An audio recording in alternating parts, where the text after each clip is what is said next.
एक ऐसा देश जिसका इतिहास हजारों साल पुराना हो, जहां अनेक धर्मों और जाति के लोग एक साथ रहते हों, जहां प्राचीन सभ्यता और परंपराओं को आज भी संभाल कर रखा जाता हो, जिसे खुद प्रकृति का वरदान मिला हो, उस देश में आपको देखने और आश्चर्य होने के लिए काफी जगहें मिल जाएंगी। जी हाँ, हम हमारे प्यारे भारत की ही बात कर रहे हैं। भारत विविधता में एकता का देश है, जहां आपको हर तरह के लोग अपनी अलग संस्कृति, रीति रिवाज और भाषाओं के रंग बिखेरते मिल जाएंगे। भारत में घूमने को ऐसी कई जगहें हैं जिसको देखने के लिए यूरोप या नॉर्थ अमेरिका जैसे कॉन्टिनेंट से लोग आते हैं। यहाँ आपको स्विट्जरलैंड की तरह खूबसूरत पहाड़ भी मिलेंगे, तो सहारा डेजर्ट की तरह बंजर रेगिस्तान भी, अमेज़न की तरह घने जंगल भी मिलेंगे, तो हवाई की तरह सुंदर आइलैंड्स भी। भारत जैसा देश सालों तक एक्सप्लोर किया जा सकता है और इसके हर कोने पर आपको एक नई चीज देखने को मिल ही जाएगी। आगरा का ताजमहल और दिल्ली का लाल किला कितना सुंदर और खूबसूरत है, ये तो हम सबने देखा और जाना है। लेकिन इस वीडियो में हम आपको कुछ ऐसी जगहों पे ले जाएंगे जो शायद आपके लिए नई और इंटरेस्टिंग हो। तो फिर देर किस बात की, अपनी कुर्सी की पेटी बांध लीजिए और चलिए हमारे साथ इस रोमांचक सफर में।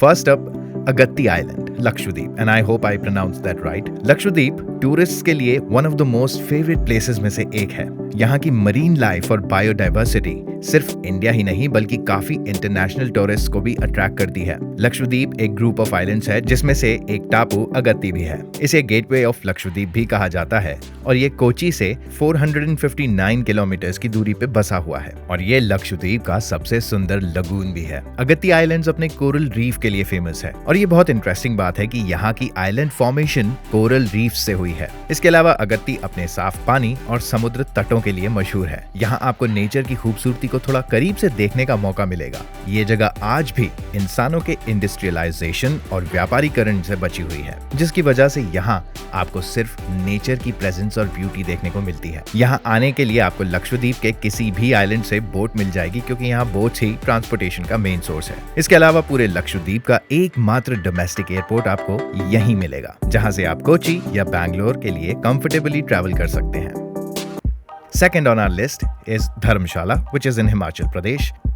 हिमाचल प्रदेश के कांगड़ा जिले में स्थित धर्मशाला एक मन को लुभा देने वाली जगह है, जिसे लिटिल तिब्बत भी कहा जाता है। ये तिब्बतियन गवर्नमेंट इन एक्साइल का हेडक्वार्टर्स भी है, जो कि यहीं से काम करती है और तिब्बत के लोगों के स्पिरिचुअल लीडर दलाई लामा का घर भी यहीं है। 1950s में चाइना के तिब्बत पर कब्जा करने के बाद दलाई लामा बच के इंडिया आ गए थे और तब से वो धर्मशाला में ही रह रहे हैं। ये एक काफी शांत और पीसफुल टूरिस्ट स्पॉट है, जहां आप तिब्बतियन कल्चर को और करीब से देख सकते हैं। हिमालय की धौलाधार रेंजेस से घिरी ये पहाड़ी जगह देवधर और पाइन के पेड़ों से घिरी हुई है। ये देखने में वाकई बहुत खूबसूरत है। धर्मशाला एक हिल स्टेशन है और यहाँ घूमने के लिए आपको काफी जगहें मिल जाएंगी, जैसे धर्मशाला वॉर मेमोरियल, जो कांगड़ा के उन बहादुर जवानों की याद में बनाया गया है जो 1947, 1962, 65 और 71 की लड़ाई में वीरगति को प्राप्त हुए थे। और अगर आप क्रिकेट के फैन हैं तो धर्मशाला क्रिकेट स्टेडियम भी जरूर देखने जाएं। ये दुनिया का सबसे ऊंचा एलिवेटेड क्रिकेट स्टेडियम है और यहाँ पर टूरिस्ट का आना भी अलाउड है। हालांकि आप कभी धर्मशाला जाएं और आपको वक्त मिले तो आप दलाई लामा की पब्लिक टीचिंग सेशंस को जरूर देखने जाइएगा, जहाँ उनके साथ साथ कई तिब्बतियन भिक्षु और सन्यासी मौजूद होते हैं और वो दलाई लामा की टीचिंग्स को घंटों तक सुनते हैं। Number 3rd on list is Rann of Kutch, Gujarat. अगर कच्छ नहीं घूमा तो कुछ नहीं घूमा। अमिताभ बच्चन जी की ये बात वाकई सच है, जिसका सबूत हमें गुजरात में देखने को मिलता है। इंडिया पाकिस्तान बॉर्डर पर मौजूद रेत का एक बड़ा सा रेगिस्तान कुदरत का एक अद्भुत तोहफा है। गुजरात के कच्छ जिले में स्थित ये रण, जिसे व्हाइट डेजर्ट या सफेद रेगिस्तान कहा जाता है, और ये दुनिया का सबसे बड़ा सफेद रेगिस्तान है। ये नमक से बना रेगिस्तान थार डेजर्ट का हिस्सा है, जिसका ज्यादातर पार्ट गुजरात में है और कुछ हिस्सा पाकिस्तान में भी है। इस व्हाइट डेजर्ट की खास बात यह है कि मॉनसून के आते ही गर्मियों के बाद कच्छ की खाड़ी का पानी इस रेगिस्तान में आ जाता है, जिसकी वजह से सफेद रण एक बड़े समुद्र की तरह दिखाई देता है। यहाँ डेजर्ट सफारी से लेकर आप लोकगीत और फोक डांस का आनंद ले सकते हैं। हर साल यहाँ रण उत्सव के नाम से एक फेस्टिवल मनाया जाता है। 38 डेज तक चलने वाले इस उत्सव के लिए टेंट का एक पूरा शहर बनाया जाता है, जिसे देखने के लिए दुनिया भर से लोग यहाँ आते हैं। तो अगर आप कभी कच्छ जाने का प्लान बनाते हैं तो आप दिसंबर के वक्त यहाँ जाइए, ताकि आप इस उत्सव को देख सकें। Number 4th on the list is Auroville, Tamil Nadu. Auroville India का एक सीक्रेट शहर है जिसकी शुरुआत 1960s में हुई थी। इसे मानव विकास को समझने के लिए बसाया गया था और कहा जाता है कि मानव विकास के अगले छोर तक पहुंचने के लिए अब हमारे दिमाग में बदलाव होना शुरू होंगे और उसका विकास होगा। इस शहर को माँ मीरा अल्फासा ने 28 फरवरी 1968 को श्री औरोबिंदो सोसाइटी प्रोजेक्ट के अंडर बनवाया था। मीरा अल्फासा श्री औरोबिंदो घोष की स्पिरिचुअल कोलैबोरेटर थी। औरोबिंदो घोष एक बड़े फ्रीडम फाइटर थे और उन्होंने कहा था कि man is a transitional being, यानी मानव एक बदलता प्राणी है। और इस कॉन्सेप्ट को स्टडी करने के लिए इस शहर की शुरुआत हुई। तमिलनाडु के विल्लुपुरम जिले में स्थित औरोविल दुनिया के आध्यात्म का महत्वपूर्ण केंद्र बन गया है। लोग यहाँ जातिवाद, धर्म, राजनीति जैसी चीजों से ऊपर उठकर स्पिरिचुअलिटी की तरफ जाते हैं। यहाँ आकर आपको एक डिवाइन और स्पिरिचुअल पावर का एहसास होगा जो शायद मैं आपको समझा नहीं पाऊंगा, और वो चीज आपको यहाँ जाकर ही महसूस होगी।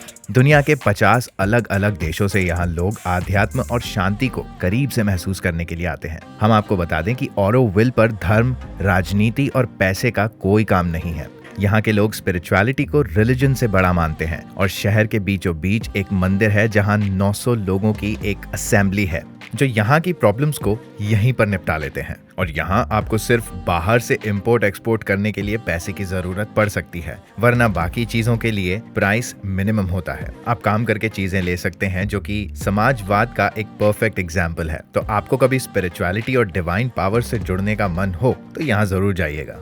Next on the list is backwaters Kerala, the gods own country, यानी कि भगवान का देश। साउथ में स्थित केरला राज्य का ये वाक्य फेमस है। इसकी खूबसूरती सिर्फ भारत में ही नहीं बल्कि पूरी दुनिया में मशहूर है। केरला अपने आप में प्राकृतिक सौंदर्य यानी कि नेचुरल ब्यूटी की एक शान है।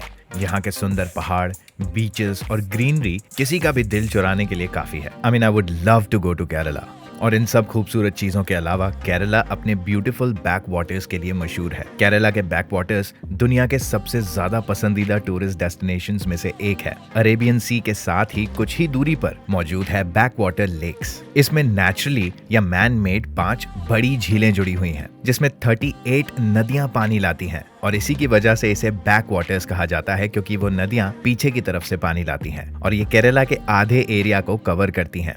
यहाँ नदियों के किनारे कई विलेजेस और टाउन्स बसे हुए हैं जहाँ से टूरिस्ट बैक वाटर्स को देखने का आनंद ले सकते हैं। केरल में बैक वाटर्स का लुत्फ उठाने के लिए कई तरह की बोट्स अवेलेबल हैं, जिनमें से सबसे फेमस केरला बोट हाउस है। इसमें आपको घर जैसा कंफर्ट और लग्जरी मिलती है, जिस पर सवार होकर आप सुकून से बैक वाटर्स की ब्यूटी और लोकेशन को एक्सप्लोर कर सकते हैं। तो अगर आप भी केरला आज जाते हैं तो बैक वाटर क्रूज के बिना आपका सफर अधूरा रह जाएगा। I would love to go there. I know I'm saying it for the second time, but I would really do. तो ये थी कुछ इंडिया की बहुत इंटरेस्टिंग, दिल को सुकून देने वाली जगहें। अगर आपको ऐसी और जगहों के बारे में जानना है तो हमें कमेंट सेक्शन में जरूर बताइए। मैं तो बस केरला की वादियों में खो चुका हूँ। I'll see you in the next one। अगर आपको ये वीडियो पसंद आया हो तो इसे लाइक और शेयर जरूर कीजिए और हमारे चैनल को सब्सक्राइब करके बेल आइकन दबाकर ऑल नोटिफिकेशंस पर क्लिक करना बिल्कुल मत भूलिएगा। बाय।